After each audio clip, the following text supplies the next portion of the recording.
Hey YouTube people, I got a quick little process tutorial coming up here. I'm actually going to be talking throughout this whole thing just to let you in on kind of how I did things. It's for a piece that was a little more cartoony in concept, so it's not like I'm not going to be doing something ridiculous for like the higher end realism or a really in-depth character. It's just something quick I wanted to throw together to show you very basic kind of how-to. So I got that set up and hopefully I don't babble too much.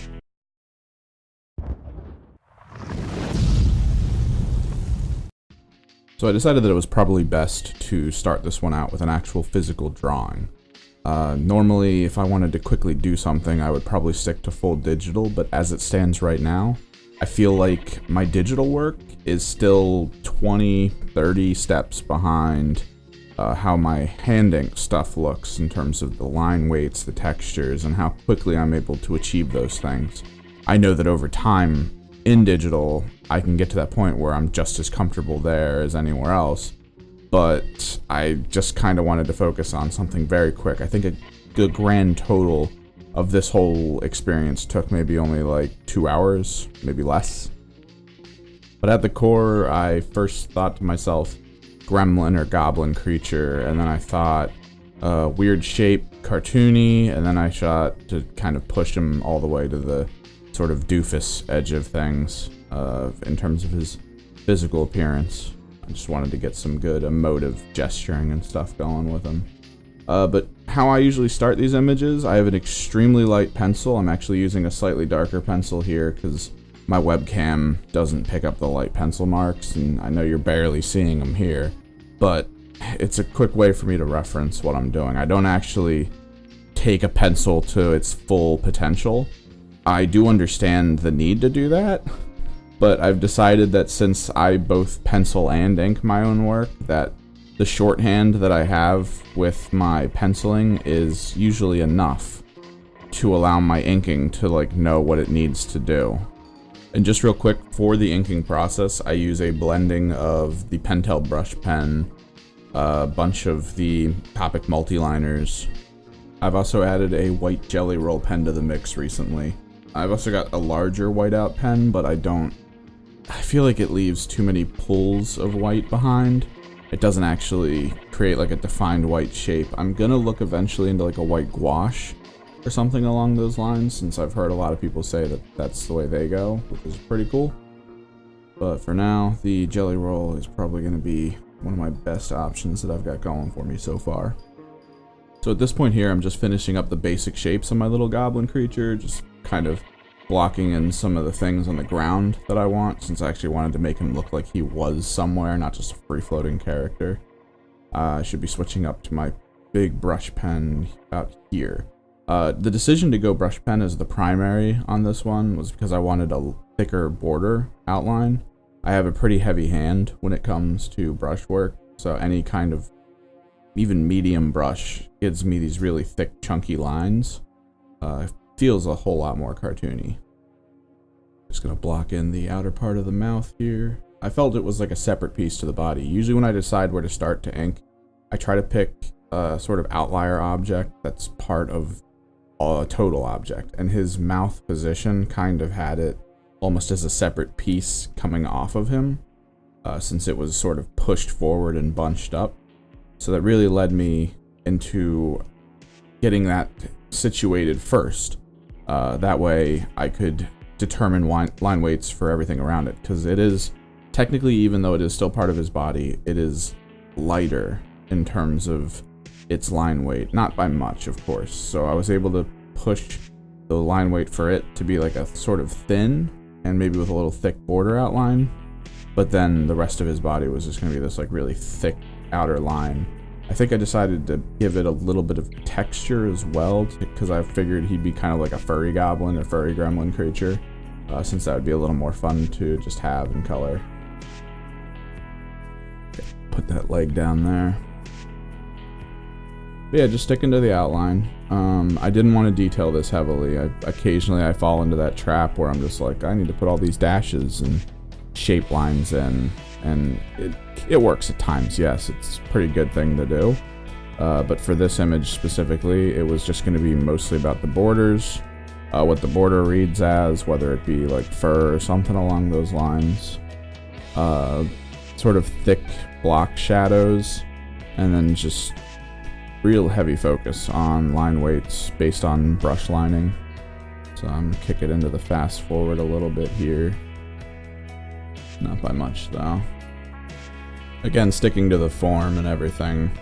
Like I said, when I do my pencil work, it's very limited. Like if you could actually see that sketch better than what my contrast was able to show you, you'd notice that really at least 60% of the stuff I'm putting in, it's not part of it. It's just that I knew going in that that's what I wanted, and that I just needed the base physical shape off the pencil work to really get here. Toss that eyeball in, the under part of the eye. Weird goofball type stuff. And I don't normally do this type of like cartoony work. That was just something I wanted to throw together. I thought it would be kind of fun to do as I guess a demo of very basic inking. And it's always good to put in a little bit of exercise with the hand ink brush type stuff. Normally, back when I started inking, I relied super heavily on rapidograph pens, which are basically just extremely accurate drafting pens, multi-liner type stuff. I wasn't really introduced to the concept of brush until way late in my college life. I'm only now kind of coming to a conclusion on what type of brush ink I want to use and all that. I've sort of settled on Sumi ink so far. It's been good to me. But yeah, these little moments of just being like, I'm just going to focus on simply the brush, they really help out. I'll get this groundwork in there. You're gonna see some Bill Watterson inspired rocks here in a little bit. Love me some Calvin and Hobbes. Basic character shape should be coming to a close here. I think I got the eyes to put in, the horns, and a little bit of background elements. But yeah, around about 70% complete, like where I'm at right now is usually where I like to start blocking in the shadows like I did there. Weird hyper-extended eyes. I didn't want them to be perfectly round. I figured weird shaping could actually play into them a little better. And then the free-floating eyebrows. I don't know why, I just wanted to do some free-floating eyebrows for this one. I felt like they were a little more emotive and kept the image sort of grounded in the idea that, you know, I'm 1000% not shooting for realism here. It's a weird thing as an artist when you create something that you like visually and then someone looks at it and they're just like, oh, the proportions are wrong. You're like, what? Like, I get that. But then at the same time, if you really think about it, the human being proportion, there is no 100% standard. I mean, we all get taught the golden standard in the process. But then if you actually apply that golden standard to people you see on a daily life, you'll find that it really doesn't match up to reality. So like, I never put too much stock in that type of thing. I gotta learn how to draw more interesting horns. Like, I always feel like I phone in my horns whenever I draw them on people. I've looked at way too many artists who do like really cool demon images and stuff, where the horns are actually like these really well put together graphic like visualizations of what a horn could be. Where do I go here? Oh yeah. My first introduction to you to the Copic multi-liner, and it's not even a major portion of this artwork. It's just me filling out some little background elements that don't actually really matter. I think I switch back to the brush once I decide that there needs to be some stones. This is the jelly roll pen that I was talking about. Wanted to give the eyes a little more texture than just solid black. Make the horns and everything get a little more push with some white line that the my heavy-handed brush work sort of didn't do well. Little items, actually it was at the yeah, that was my mini signature, and I was like, yep, I'm done. And then I was like, nope, not fucking done. Here we go. Self-criticism kicks in. I have to put these rocks in or else it's not a complete image. Bill Watterson channeling, go. And real quick, with what I have upcoming, I realized that I actually didn't record a sort of process I use once in a while. Most people, when they finish the hand-done stuff and they put it in their computer, they just immediately start to work on it. The problem is, my scanner that I have is like 8 years old, so it's old technology. It was also extremely cheap. I do suggest, if you plan on doing physical work, to not cheapen out on a scanner. But my way to work around it is to actually upload this image into Illustrator and then play around in the live trace to try to get it to look sharper. Because, I mean, I always hate it when I'm looking here and I don't feel like the inks I did are reflected well. So, I mean, these aren't close either, of course, but I feel like it's way better than the weird pixelated artifacty images that I keep getting, and I've tried so many different types of scanning and it just doesn't work. But yeah, just getting the flats put down. Now there's several types of approaches you can take when it comes to digitally coloring images. I figured since this was more cartoony, I would take this approach, which is to put a brighter mid-tone. Normally you just pick like a middle of the paint spectrum type color to put down, because then you can work both forward and backwards, but since I figured it was a cartoon type thing, it needed to pop more, so I put a little bit brighter of a green than I normally would.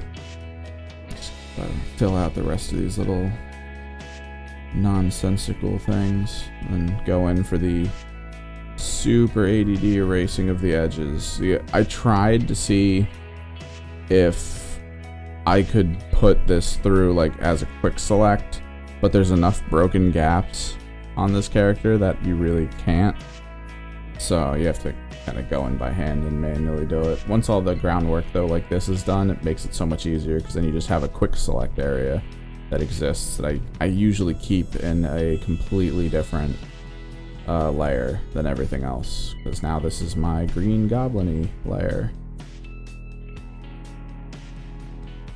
It's gonna be a boatload of busy work. It's always weird seeing it afterwards, because when I'm doing it, my brain does that thing where it's actually like, I enjoy this, and that's what I'm doing. I'm just erasing, thinking like, wow, this is super fun. But then you watch it afterwards, and I'm like, oh, what do I talk to people about? I mean, they're simply seeing the fact that I cut all this stuff out. I guess let's go over what comes next, I guess. Using this as a quick select layer, you're able to focus on rendering. With cartoons, you don't want to render much. It's just going to be between a shadow layer and a highlight layer, and then you don't really want to softly blend that to try to make it look as real as possible. The sharp edges on those types of layers as well tend to make things pop a little more. It makes it more exciting to the eye. Actually, you know what? Let me find the fast forward button here real quick. This is my video. You get the gist, right? Just editing down the outside. It's a lot easier if you have a solid shaped character, because then you just do a quick selection early and fill it in. But if you don't, like I decided to do, this is what follows. So yeah, let me just quickly. There we go. Moving on to the ground flats, decided it would be good to have like a sort of purple base color to it. I don't really know why. Color for me is still kind of an elusive monster. It's this whole, like, why does one choose that? Why isn't that just a solid brown? Like, I mean, it's the ground, it's rocks. Maybe it should be like a brown or a gray, but if you put down a purple, it did pan out. Like, I actually did really like what I did with the whole cartooning up of the ground area under his feet. Yeah, I just got the flats done. Filled in the actual black line. Because when you take things through Illustrator, unless you manually change the actual black line work to a, I guess like it's called a rich black. It's 100% K. And then like percentages of all the different colors in it as well. It makes it like a solid black, whereas it's normally like a just off gray. But it helps when you bring it into Photoshop and multiply it to give the line a little more life, because it does actually bleed some of the color through. That's why the gremlin creature looks a little more green than he should be, because all the lines now look like dark green. But here we go, working on the shadow layer. It's a technique I've been picking up recently. It's basically to set a multiply layer and then to pick a very light color that I like or that I choose, I guess, at that point, to be the actual shadow. Like, I normally go with like a purple. Sometimes I go with a red if I really want the character to seem like warmer than usual, but I feel like purple's a good neutral. And then it's just carving it out using the quick select green layer behind it as a way to keep all this in. I think I airbrushed this one. I actually didn't keep it as like a sharp line, but the airbrush I have has a not really like a strong edge to it, or like a loose edge, I guess is the better way to say it. It's very much like a solid brush, and then the outer edge is just like a slight gradient. So it doesn't feel as just airy or anything along those lines. Another one of the tricks I tend to use when I want to make something a little more cartoony is to apply a sort of gradient layer. Like, I know it's normally like shadow and highlight type layers, but I try to give it like an even feel of light, and I feel like the multiply layer helps out with this because you don't lose the shadow type shape. It's just to select the area again, quick select style, and then just apply a very low opacity, brighter gradient over the top of it, either circular or flat. I think I went with flat gradient. Just going from there to now filling in some more flats. Not a complicated character. I mean, just horns, body, ground. Decided to keep it pretty simple. Switch back to that purple for the multiply layer to get into these areas. It makes the shadow feel kind of unified across the whole character if you use the same color. So I kind of like that. Why I started using it for these types of work. Scouting ahead, I'm probably going to want to hit the fast forward button again here. Just real quick, what you just saw me do there was within the quick selection on the back layer, I did a texture apply. I just took one of my brushes that's more of a texture and just quickly went over it. You'll see the little lighter speckles in the gradient. That's just to give it a little more life. You don't want to go overboard with that. Just little hints here and there is all enough. But yeah, let me fast forward it to maybe a more interesting point. I mean, you just see me do some basic highlights here. It's the reverse of the shadow side of things that I did. But I didn't do this with a any kind of like linear dodge or anything. I just wanted to do it as a flat color. But here, let me find a good spot to... Alright, there we go. Yeah, the process you just saw me use on my little goblin character, just repeated it on the rocks. Very basic, just pick and graze. What you're going to see here is a kind of trick method to add more depth, at least for what I do to these images, to take a quick selection of an area and then to start actually running it through a midtones. It's a color balance and hue and saturation filters. I usually do those live in the layers, which isn't hard to do. Sometimes I'll just do it through the menu, but I do like to go back and adjust occasionally. It's just playing around, because most of the times when I go into these images, I don't really have a color planned. I mean, sometimes I do, but without a color plan, I feel like it's a little more freeing, because then when I get to this point, I can play around with like the saturations, the darknesses, what type of shadow or light color. Like now you can see it's starting to go like a little bit more towards like a blue-green in the lower area, and I like it. It's an aesthetic that I think is at least good for this character, so there's the benefit there with this method, because it gives his top side a little more like a forward weight to it. And then I believe, yeah, I think I go into flatting, or rendering rather, the actual ground under his feet here. Just doing a quick mask layer by hand. I can take over that little bit at the bottom. Boom. Just pick I think I picked a couple like autumn colors, some browns. I think I throw a red down there as well. I figured there is grass, but if I just did grass, then the ground would be green and he'd be green, and it'd be kind of weird. So just make it look like a dirt road or something. I decided about here that the background, even with the little thing on the bottom, it's not complete. So I wanted to do just a flat color, no line type background. Give it a little more texture, a little more fantasy. I stuck to the purple that I used for the foreground one. I just made it a little bit lighter. Try to give it, I guess, connection. That's probably one of the big things for me with how you do scenery work, is I just kind of choose one color and then have it sort of fade into the background. I guess for a little more advanced type thing, that color would actually change too. But it's sort of just an equal thing, the lower saturation, or yeah, lower satch as the further back it goes. Speckling it up. Gotta make it magical. Give it some lines. Coming up here just to give it a little bit of a shape.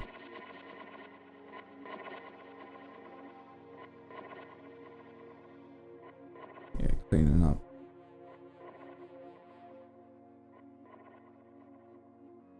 But yeah, this is coming to a close. You'll see me do a little bit of lines in the background to give it a little more life for that type of thing. Just not enough to really draw focus away from the foreground.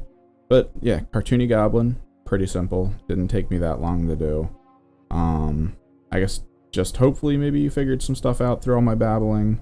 Use of the multiply line, or the multiply layers rather. Ugh. Do not like talking this long. But yeah, multiply layer is pretty big, especially with just picking an individual color for shadow. Working on the line stage is mostly just about the pen weight. On my little signature here in place of the one that I actually drew in. Hopefully through all the babbling you learned something. I'm not really that good yet at really getting my ideas across for like what you need to know. I should be putting out a few more videos, maybe a little more refining to kind of focus on specific aspects of what I do at certain points in the process. You can subscribe and hopefully you'll get to see those in your feed. That'll be pretty good. Either way, thanks for tuning in. Hopefully I'll be bringing some more interesting stuff to you in the future on my nice little YouTube channel I got going here.